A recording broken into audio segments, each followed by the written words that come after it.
When people hear ancient ruins, images of the Egyptian pyramids in Giza and the city of Machu Picchu in Peru immediately come to mind. These unique architectural monuments are truly impressive. However, there are many other traces of ancient civilizations that are hidden in plain sight and only become known when people miraculously stumble upon them. In this video, we will take you to one of the remote corners of the world where a vanished civilization of Sumerians and other civilizations have recently been discovered, of which you had no idea about.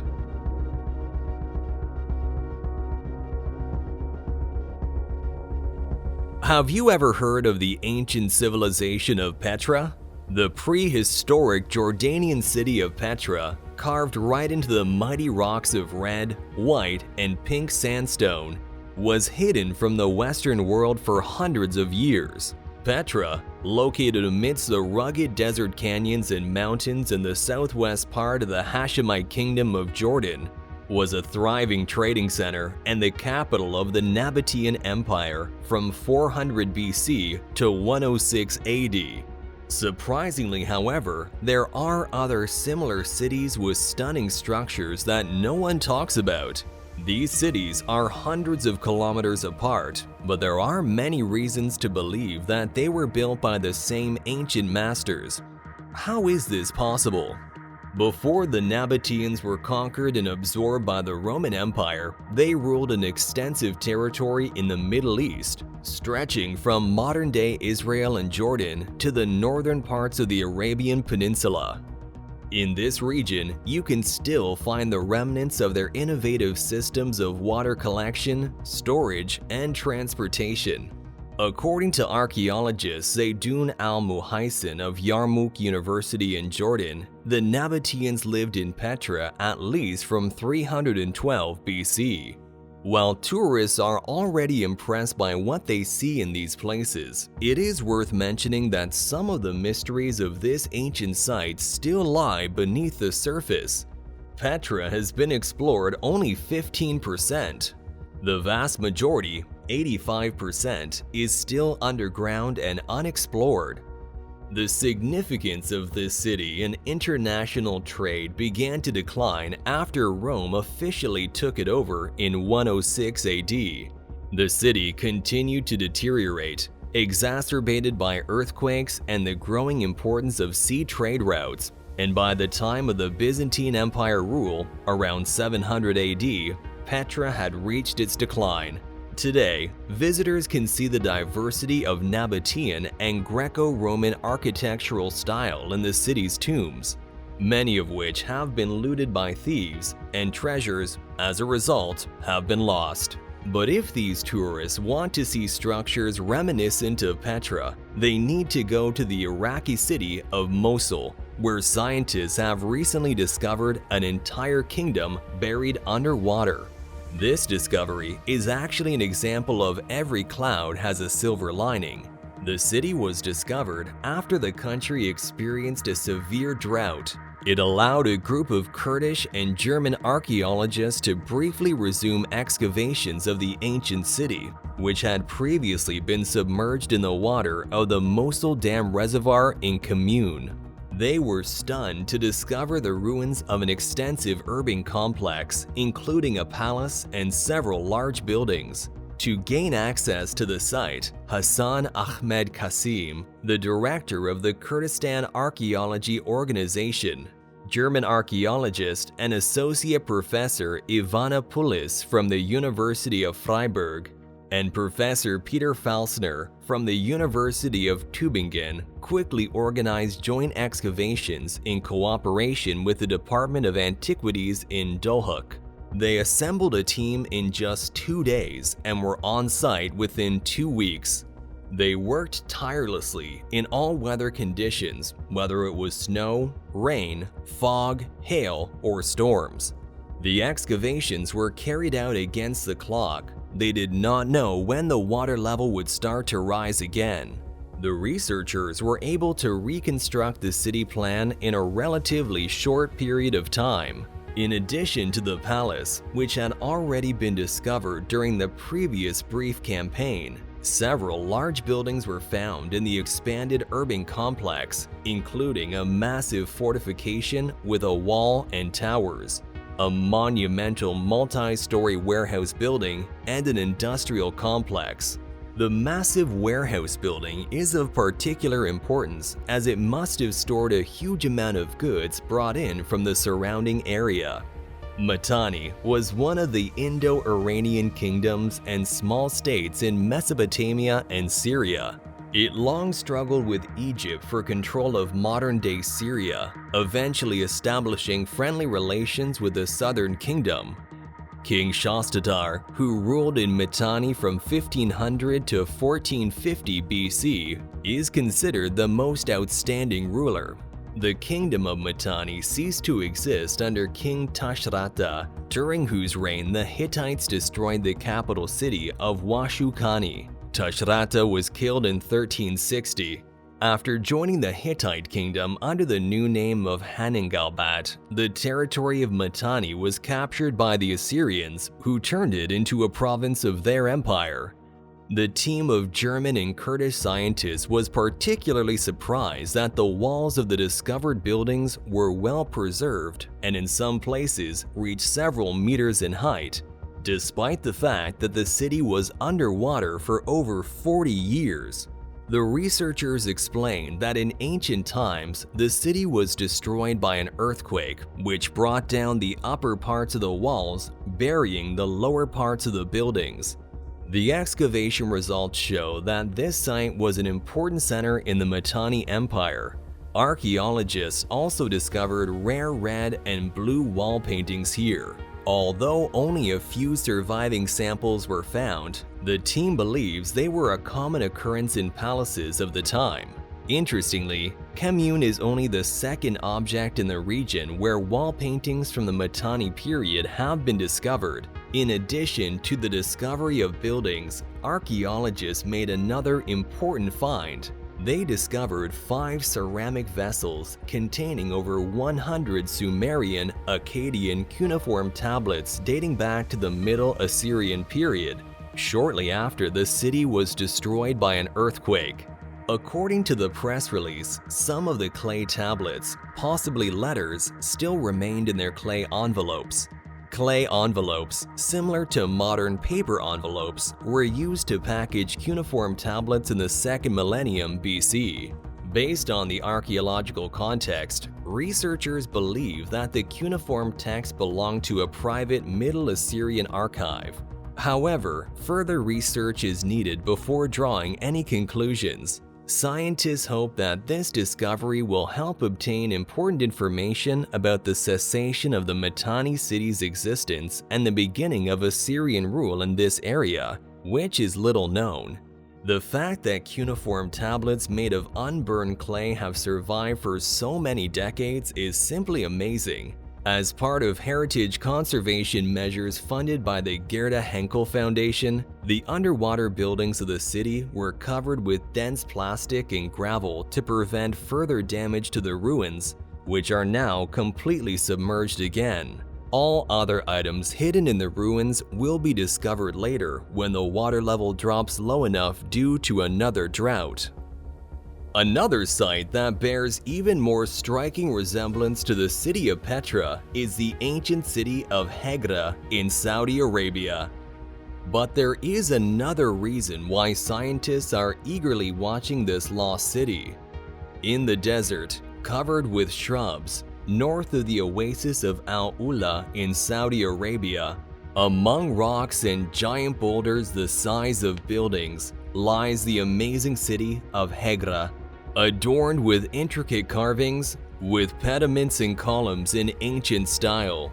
The archaeological site of Hegra, also known as Madain Salah, was once a thriving center of international trade, but now it has remained virtually untouched for almost 2,000 years. Nevertheless, Saudi Arabia has opened this place to tourists for the first time. Visitors cannot help but notice that the rock-cut structures in Hegra resemble those in the city of Petra, several hundred kilometers to the north in Jordan. Hegra was the second city of the Nabataean kingdom, but it is she who may hold the key to unraveling the secrets of the almost forgotten ancient civilization. Saudi Arabia, determined to wean its economy off the oil pipeline, is betting on tourism as a new source of income. Currently, oil accounts for 90% of the country's export earnings and about 40% of its GDP. Crown Prince Mohammed bin Salman Al Saud announced the Vision 30 plan for the country's development over 2 decades, with the goal of turning it into a global center of trade and tourism linking Africa, Asia, and Europe. Recently, Saudi Arabia began issuing tourist visas, allowing ordinary visitors to enter the country without a business or religious purpose. Hegra, with its mysterious and attractive architecture, is an excellent choice for Saudi Arabia's tourism advertising. The attractiveness of the city of Hegra is largely due to the fact that, despite its resemblance to the city of Petra, it is little known to outsiders and, according to UNESCO, may be classified as a World Heritage Site under threat of disappearance. And although Hegra is now opening up to tourists for the first time, the history of the ancient empire responsible for its existence appears to be lost. The Nabataeans are perhaps one of the most mysterious and fascinating civilizations that many have never heard of. Who were these people who created the city of Hegra? Where did they come from? How long did they live here? The Nabataeans were nomads who became master traders, controlling the trade routes of perfumes and spices throughout Arabia and Jordan to the Mediterranean, Egypt, Syria, and Mesopotamia. Caravans laden with aromatic pepper, ginger root, sugar, and cotton passed through Hegra, a provincial town on the southern border of the kingdom.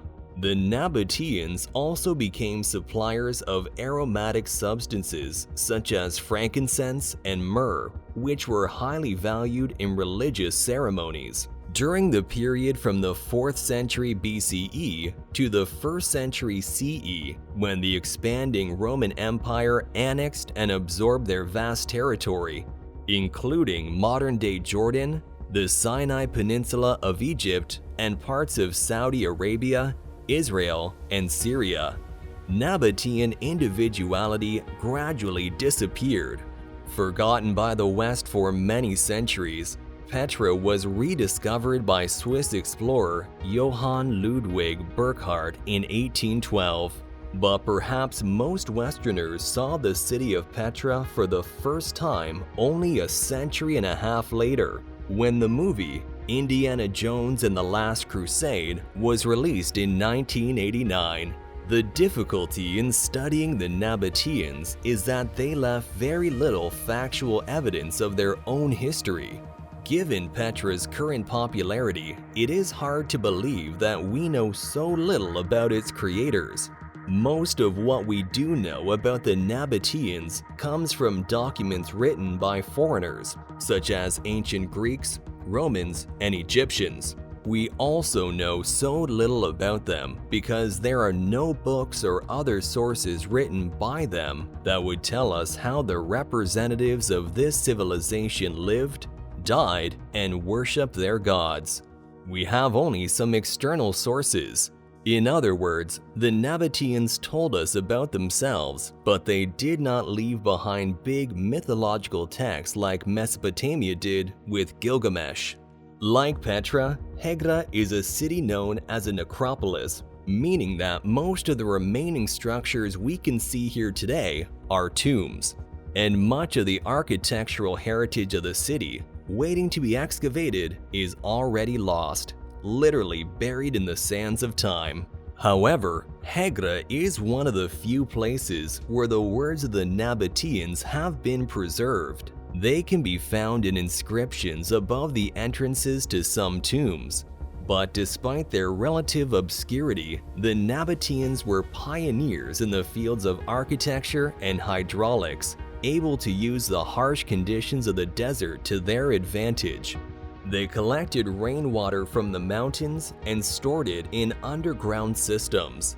Around the tombs, they built aqueducts to protect the facades from erosion, which preserved them in good condition for thousands of years after their construction.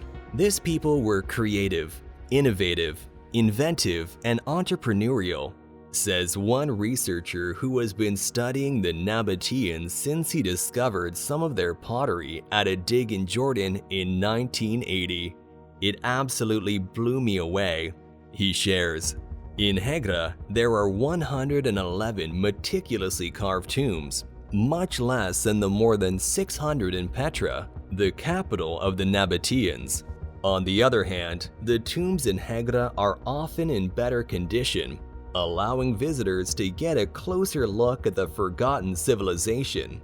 Classical Greek and Roman architecture clearly influenced the construction of these structures, with many tombs adorned with columns and capitals supporting a triangular pediment above the door or a wide plaque. Sphinxes, eagles, and griffins with spread wings, important symbols in Greek, Roman, Egyptian, and Persian worlds, menacingly hover over tomb entrances to deter intruders. Others are guarded by Medusa-like masks with snakes writhing in their hair. This style of architecture is called Arabesque Baroque by scholars because it has some Mesopotamian, Iranian, Greek, and Egyptian elements. Essentially, instead of taking something fully from any one civilization and trying to reproduce it, the Nabataeans simply drew inspiration from various sources and created their own unique patterns. Intimidating inscriptions, common to many tombs in Hegra but not in Petra, are engraved on the facade and remind of penalties and divine punishment for illegal entry or attempted takeover. Part of the inscription on the 41st tomb reads, "May the Lord of the world curse everyone who disrupts or opens this tomb, and even more so, curse the one who alters the inscription at the top of the tomb." Inscriptions written in a language that predates modern Arabic are sometimes a random collection of words, but a significant number of them include dates that are a goldmine for archaeologists and historians. The oldest dated tomb in Hegra dates back to 1 BCE, and the earliest one to 70 CE. This allows researchers to fill in gaps in the chronology of the Nabataean period. However, creating a clear picture is still problematic. Nabataean specialist David Graff says that around 7,000 Nabataean inscriptions have been found in their kingdom. Of these 7,000, only a little over 100 have narrative. Most of them are very short graffiti, a person's name and their father's name, or an appeal to a god. They are limited in their content, so it's hard to write history based on inscriptions. Some tombs in Hegra are the final resting places of high-ranking officers and their families, who, according to the inscription on their graves, took their Roman military titles of prefect and centurion with them to the afterlife. Inscriptions also highlight the commercial importance of Hegra on the southern fringes of the empire, and the texts reveal the diverse composition of Nabataean society.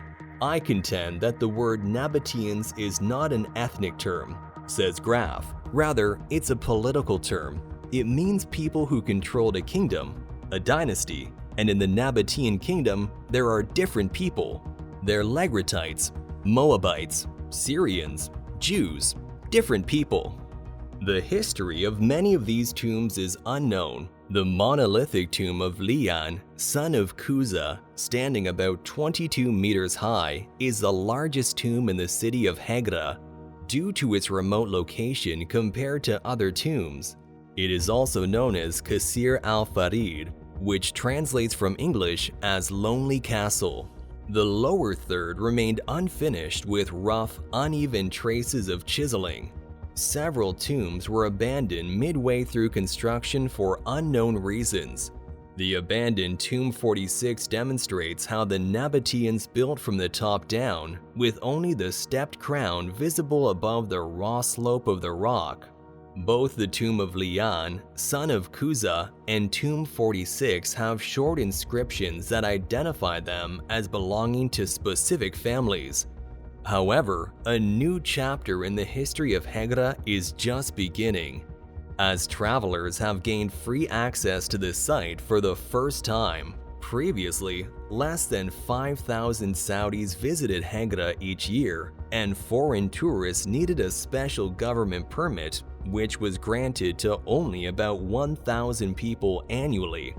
However, now it is easy. Just buy a ticket online for about $25.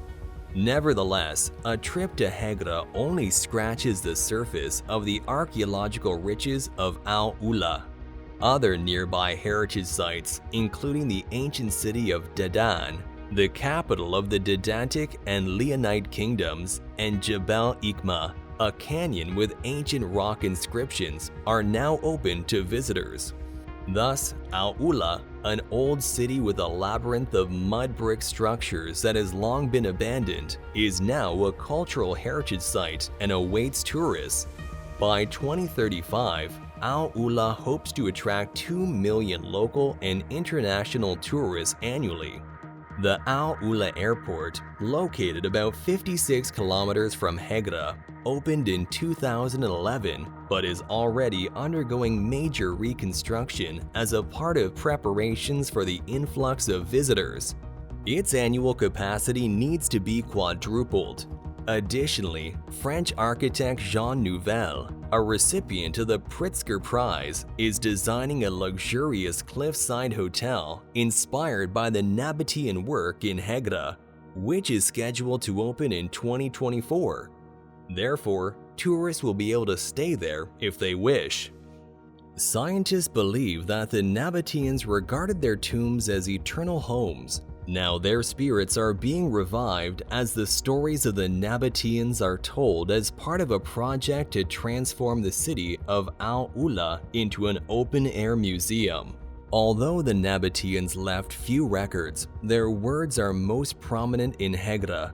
However, as it turned out, not only the Nabataeans lived here. About 10 historical languages have been found, with inscriptions that bled into the landscape of Al-Ula. This region is also considered important for the development of the Arabic language.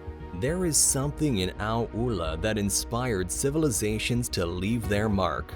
There is another ancient civilization discovered quite by accident that has the potential to change everything we know about our ancestors. For decades, archaeologists have debated the origins of the mysterious Harappan civilization in the Indus River Valley, which thrived around 3000 BCE in what is now Pakistan and northwest India. According to a new study by Indian scientists working in the Gulf of Cambay, the Harappans evolved from an advanced culture that existed at the end of the last ice age and was subsequently submerged after a rise in sea level. It has been widely believed that such a highly organized civilization could not have existed more than 5,500 years ago. And many people do not believe that myths of a flood, mentioned in many ancient religious texts, are true. The recent discovery in the Gulf of Cambay in India has amazed many and caused some to reconsider their views. The discovery has proved the existence of an ancient civilization that was submerged by the sea. The methods used to study this discovery were innovative and involved cutting-edge marine technologies. Traditional and conservative archaeologists had difficulty accepting the fact that a major discovery could be made using previously unknown and untested methods. When images of underwater structures obtained by side-scan sonar were first presented, Many called it computer program magic. And when hundreds of artifacts were collected and displayed, researchers concluded that an ancient river may have once flowed here.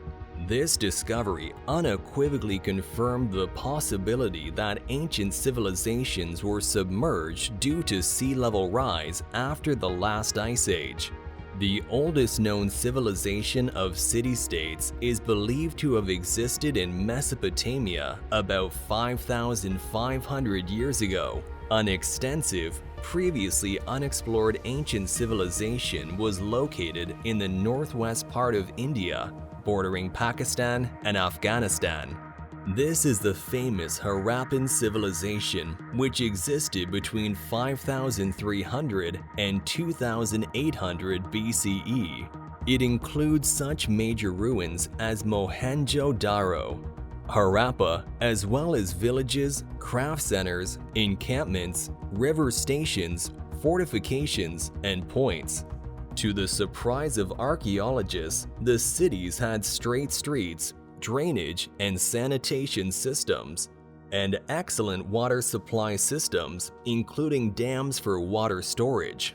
The use of various artifacts, metal objects, various types of ceramics, construction of massive structures, and so on could not have appeared overnight.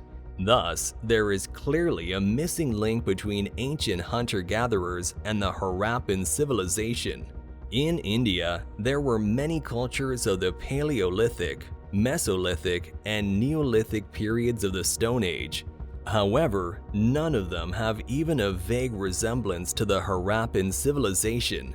It is possible that the missing link between them is either hidden or submerged under the water as a result of significant sea level rise caused by the melting of the ice sheets.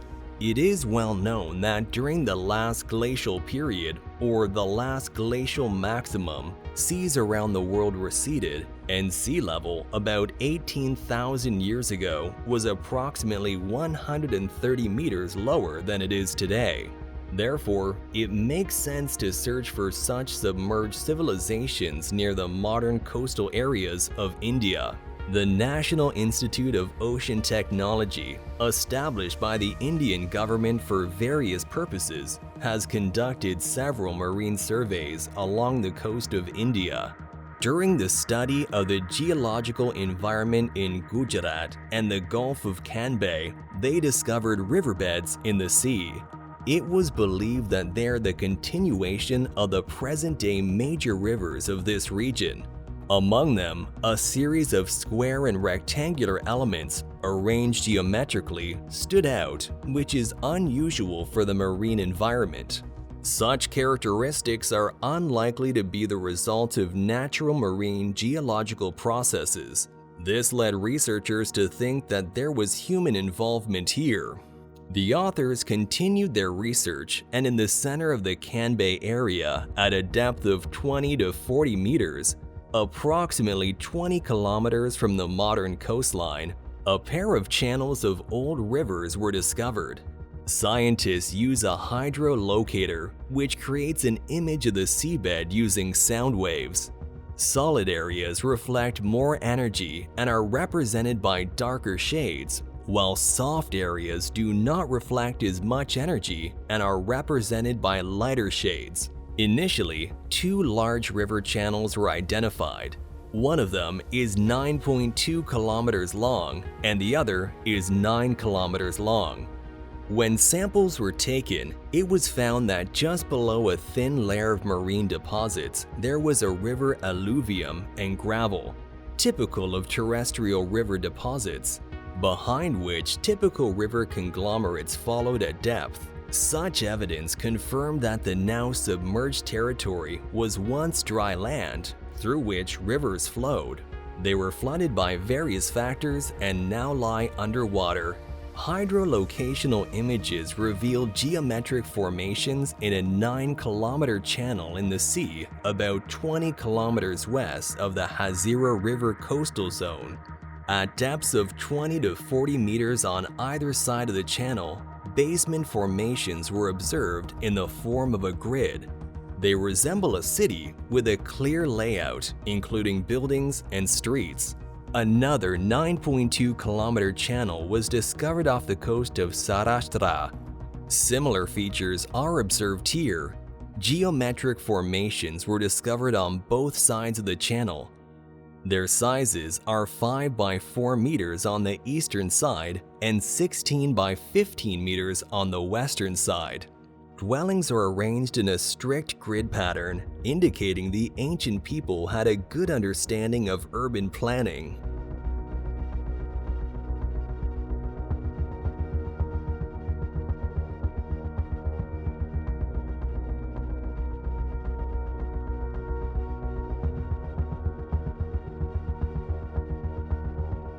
That's all from me for now. If you enjoyed this video, don't forget to give it a thumbs up, subscribe to the channel, and hit the notification bell. Your engagement is the best reward for me. Thank you for your attention. See you soon. Goodbye.